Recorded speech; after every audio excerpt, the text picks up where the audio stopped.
Sipping my espresso in the cafe Spring Eternal, I reflected on the strong sense of guilt I've always had ever since I had been a child. I saw the same in a former pupil of mine who was still tormented by the guilt of a month's private tuition fee that he hadn't paid 12 years ago.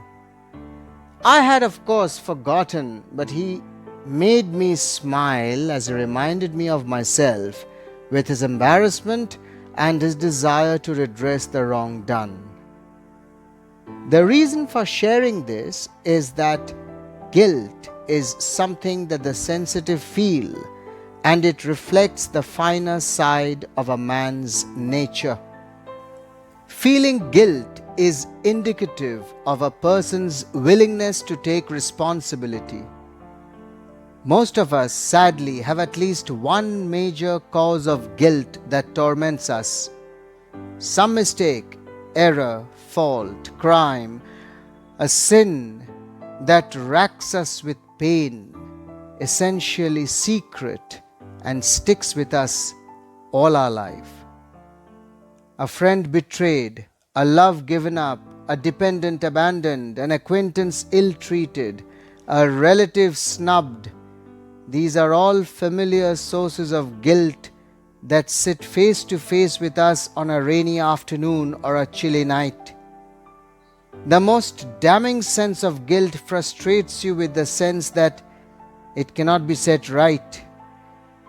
The time, the place, the person, the sufferer is gone. You simply cannot set things right ever anymore.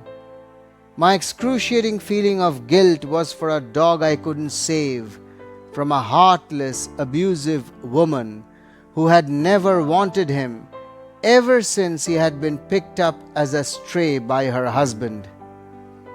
She had tried to abandon the little one once, but he found his way back. Very attached to me, we struck a rapport right from the first day we met. He had the problem of biting while playing, which had never been addressed by the family. I wasn't in a position to take him, but the real reason was my lack of confidence, as the last time we had a dog was when I was a little boy.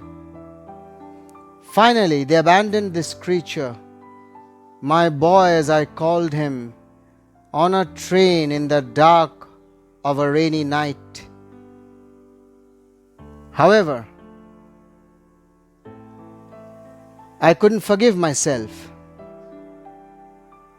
Needless to say, I had broken off with this twisted family with a lot of bitterness. At the same time, I knew I had to do something so as not to allow the guilt to fester and destroy me. The pain was all the more as the little boy had been my only support during one of the darkest phases in my life. I was struggling with an existence with no emotional moorings and hardly any professional prospects. It was an emptiness that can destroy you. And he was the sole ray of light, the only connection with a world from which I felt dislocated. But all I had done, knowing deep within that one day he could be and would be betrayed, was dither, ponder, reflect, overthink. I saw him again in another stray, a little puppy who wanted a home.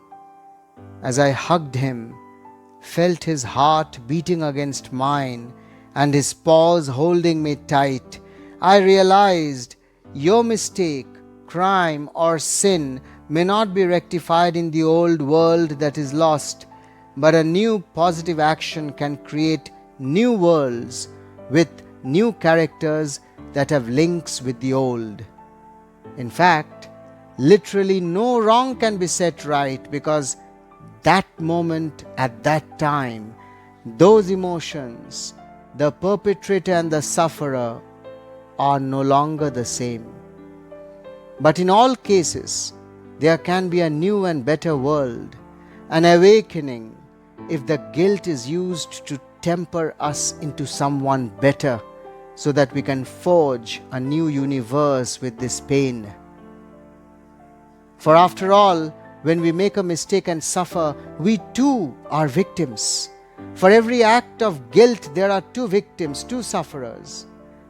But instead of drowning in it, we need to use that to reach out, lose our ego and self, and be one with the world we wish to create.